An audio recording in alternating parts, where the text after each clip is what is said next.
কি হবে বল বল তোমাকে 500 টাকা করে কেন পাইনি গো সবাই বলছে ঘটনা নাই হ্যাঁ আর ঘটনা এই ছেলে বড় ঘটনা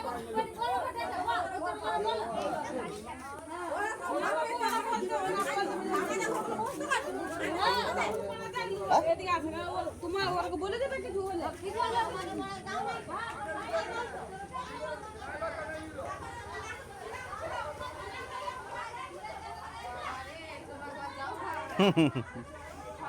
এক এক করতে এসে আরেক হয়ে গেছে।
না না ওটা কিছু কথা বল কিছু কথা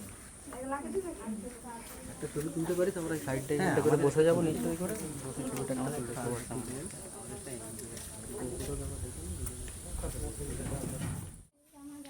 রেসিপি আমলে কখন দিয়েছিল এটা মাটির 25,000 টাকা 35,000 মাটির কি করে পাই না হ্যাঁ রে ভাই আমি বলেছি তোকে যে বললাম তো যারা এখন দাঁড়িয়েছে পদ দায়িত্ব আছে তুই পদাকে ফোন নাম্বার তুই ভাইপো বলবি তো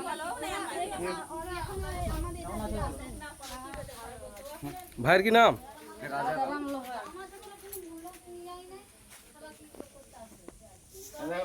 কিছু দুস্থ মানুষ যারা আছে তাদের সাহায্য করতে পারবো সেরকম একটা আশা নিয়ে আমরা আজকে নেমেছি। আজকে আমাদের প্রথম রথযাত্রা উপলক্ষে বাবা জগন্নাথকে সঙ্গে নিয়ে আজকে আমরা এটা প্রথম দিন প্রথম এতে চালু করলাম। এই সমস্ত কিছু দিলাম, একটু রেশন দিয়েছি, যতটুকু পেরেছি ততটুকু সাহায্য করতে পেরেছি।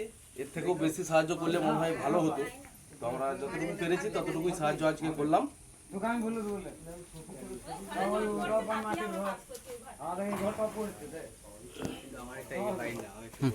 আর রান্না পাই করতে পারেন ওই জন্য আমরা জয়পুরের বন্ধু সংগঠন এনজিও শুরু হতে চলেছে। আজই তার শুভ সূচনা। আজকের এই রথযাত্রা উপলক্ষে আমরা এই এনজিওটির শুভ সূচনা করতে চলেছি। তো আমরা এই ভাইকে দেখেছি জয়পুরে, আমাদের এই জয়পুরের পাশের গ্রাম দক্ষিণ চার, সেই দক্ষিণ চাল গ্রামের বাসিন্দা, খুবই দুস্থ পরিবার। এবং আমরা দেখতেও পাচ্ছি যে হ্যান্ডিকে নামটা কি জানো, রাজারাম ভাই। তো উনি এইভাবে ওনার মাকে সঙ্গে নিয়ে জয়পুরের দিকে যান। আমরা ওনার যে পরিস্থিতিটা সত্যি হৃদয়ের সঙ্গে আমরা সেটা অনুভব করেছি। তাই আজকে আমাদের যে বন্ধুরা আছে, আমাদের অভিজিৎ, ভোলানাথ, শুভদীপ, শাস্তি, তার সঙ্গে প্রিয়ব্রত, তার সঙ্গে আমাদের আশা দিদি আছে, এই সকলকে নিয়েই আর কি আমরা ভাইয়ের কাছে উপস্থিত হয়েছি কিছু উপহার দিতে, এবং যার মধ্যে দিয়ে হয়তো ওর কয়েকটা দিন স্বস্তিকভাবে চলতে পারবে আর কি। তাই আমরা সেভাবেই তাকে আজকে এই উপহারটা তুলে দিচ্ছি সকলে। এই যে রাজারাম ভাই, এই ভাইয়ের কাছে আমরা দুবার এসেছিলাম, তো আমাদের সামর্থ্য মতো কিছু একটা সাহায্য করে গেছিলাম। এই ভাইয়ের খবরটা পেয়েছিলাম আমাদের পরিচিত আশা দিদি ভাই মামনিদির কাছ থেকে।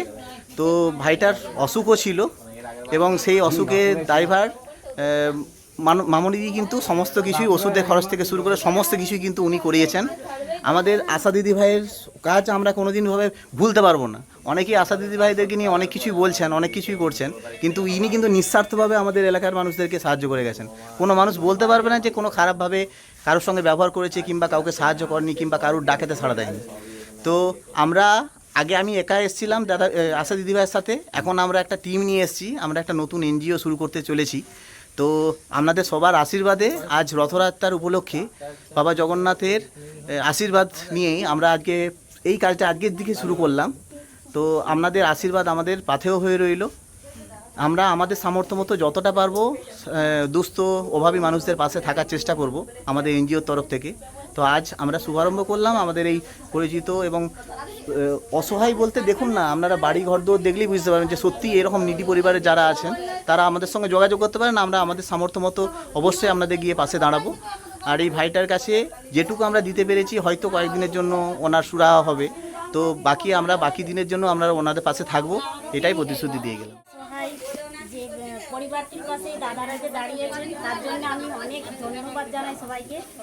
আর আমি তো একে চিকিৎসা চলাকালীন 6 মাস কন্টিনিউ ওষুধ দিয়ে গেছি, পাশাপাশি প্রত্যেক দিন খবরাখবর যোগাযোগের ব্যবস্থায় কোথায় গেলে কি করতে হবে সে সমস্ত কিছু আমি এদেরকে খবর দিয়ে গেছি। এবং এই ছেলেটি একদম যখন প্রথম ধরা পড়েছিল টিভি, তখন একদম একই আঙুলের মতো দেখতে গেলে এত রোগা না খেতে পেয়ে কি বলবো, পরিবারটা শুধু আমার কাছে জবাব করে এসে কাঁদতো। তখন কিন্তু আমি এদেরকে মানে কি বোঝাবো, কি সান্ত্বনা দেবো, আমার কিছু ক্ষমতা থাকেনি। তো আমি যাই হোক করে দাদাদের আমি বলেছিলাম যে যদি পরিবারটির পাশে দাঁড়ানো যায় তো দেখো, চেষ্টা করে দেখতে পারো। তো একে আমি 6 মাস কন্টিনিউ ওষুধ খাইয়ে তারপর খাবারের জন্য কিছু ব্যবস্থা করে আমার হসপিটালে যে আসে অনুদানগুলো আসে সেগুলো যাতে পাওয়া যায় সেই চেষ্টাও করেছি, এবং অ্যাকাউন্টে যদি কিছু টাকা ঢুকে সেই চেষ্টাও করেছি, সবাইকে বলেছি।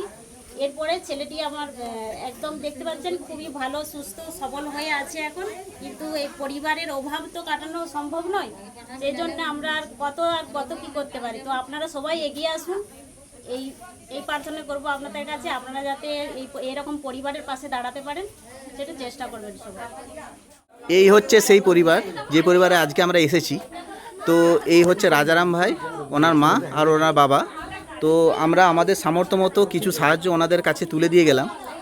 এই অসুস্থ পরিবারটা এবং অসহায় পরিবারটার পাশে সবাইকে এগিয়ে আসার জন্য অনুরোধ জানাচ্ছি। তো আমরা এই যে সামান্য এই সাহায্য করে গেলাম সেটা নিয়ে আপনারা কিছু বলুন। আর আপনাদের যে ছেলে কেমন আছে, আগে যেমন এসেছিলাম আপনারা দেখেছেন, এখন কেমন আছে সেটা একটু বলুন। এখন ভালো আছে, অনেকটা ভালো আছে। আগে চলতে পারছিল না, বুঝতেও পারছিল না, খেতে পারছিল না, খাইয়ে দেওয়া হচ্ছিল। আর এই টেনে টেনে যে অনেক ভালো আছে, এখন চলাফেরা করতে একটা পাই ভালো। আগে বুঝতেও পারছিল না, খেতেও পারছিল না, খেতেও পারে। কারণ আগে যখন এসেছিলাম তখন তো মানে চলতেও পারিনি সেভাবে, পাটা অসার হয়ে গেল।